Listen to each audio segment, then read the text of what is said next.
मंगल भवन अमंगल हारी, द्रवहु सुदशरथ अजिर बिहारी। अरण्यकांड चल रहा है। भगवान श्री राम, माता सीता और लक्ष्मण जी पंचवटी कुटिया में विराजमान हैं और वहीं पर मुनियों की रक्षा कर रहे हैं राक्षसों से।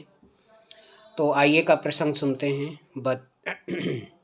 बचन करम मन मोरि गति, भजन करहु निष्काम। जिहि के हृदय कमल महु, करऊँ सदा विश्राम। सियावर राम जय जय राम, मेरे प्रभु राम जय श्री राम। लक्ष्मण जी के प्रश्नों का उत्तर देते हुए श्री राम जी कहते हैं कि जिनको कर्म, वचन और मन से मेरी ही गति है और जो निष्काम भाव से मेरा भजन करते हैं, उनके हृदय कमल में मैं सदा विश्राम अर्थात निवास करता हूँ। भगति जोग सुन अति सुख पावा, लक्ष्मण प्रभु चरणहि सिरु नावा। एहि विधि गए कछुक दिन बीती, कहत विराग ज्ञान गुण नीति। इस भक्ति योग को सुनकर लक्ष्मण जी ने अत्यंत सुख पाया और उन्होंने प्रभु श्री रामचंद्र जी के चरणों में सिर निवाया। इस प्रकार वैराग्य, ज्ञान, गुण और नीति कहते हुए कुछ दिन बीत गए।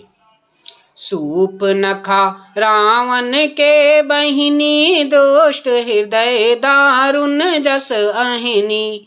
पंचवटी सो गई एक बारा, देखी बिकल भई जुगल कुमारा।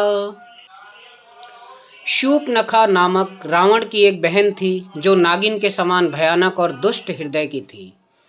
वह एक बार पंचवटी में गई और दोनों राजकुमारों को देखकर काम से पीड़ित हो गई, अर्थात उसका श्री राम जी और लक्ष्मण जी पे मोह आ गया, स्नेह आ गया, प्रेम आ गया।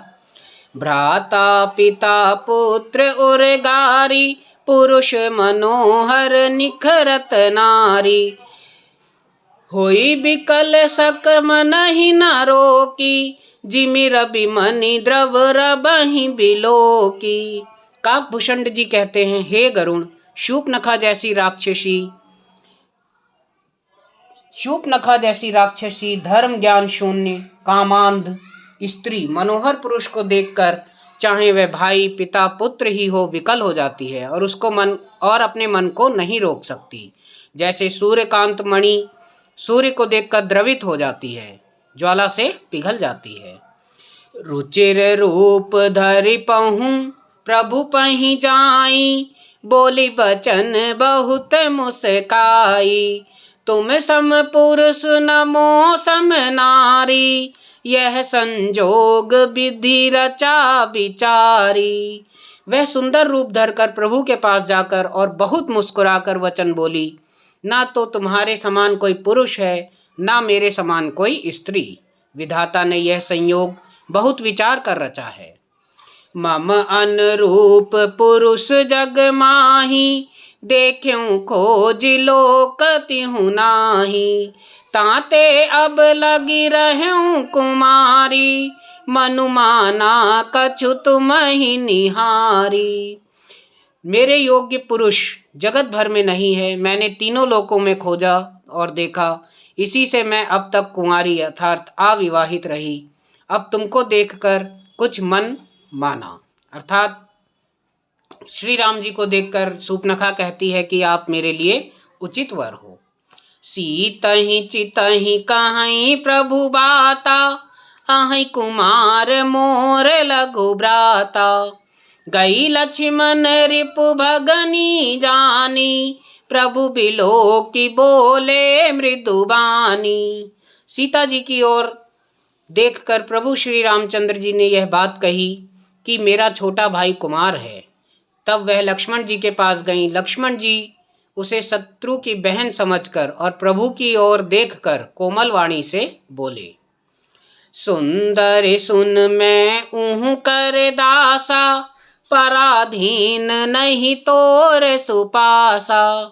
प्रभु समर्थ कौशलपुर राजा, जो कछु करहि उन्हीं सब छाजा।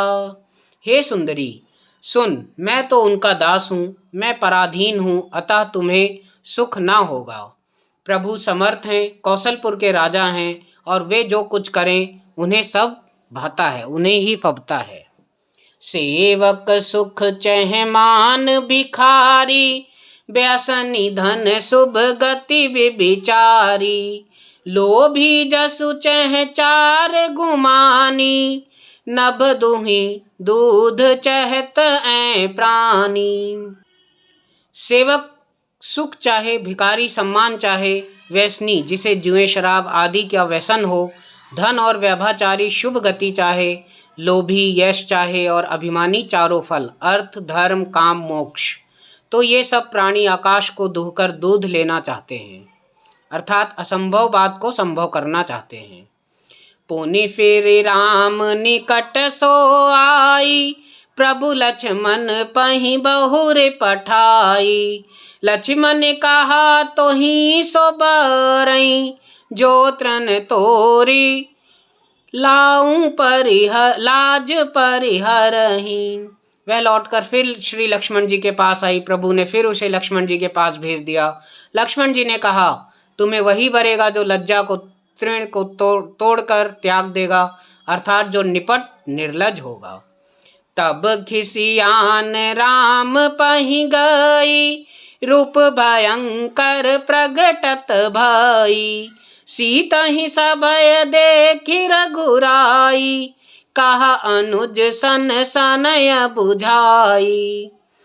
तब वह खिसियाई हुई, क्रुद्ध होकर श्री राम जी के पास गई और उसने अपना भयंकर रूप प्रकट किया।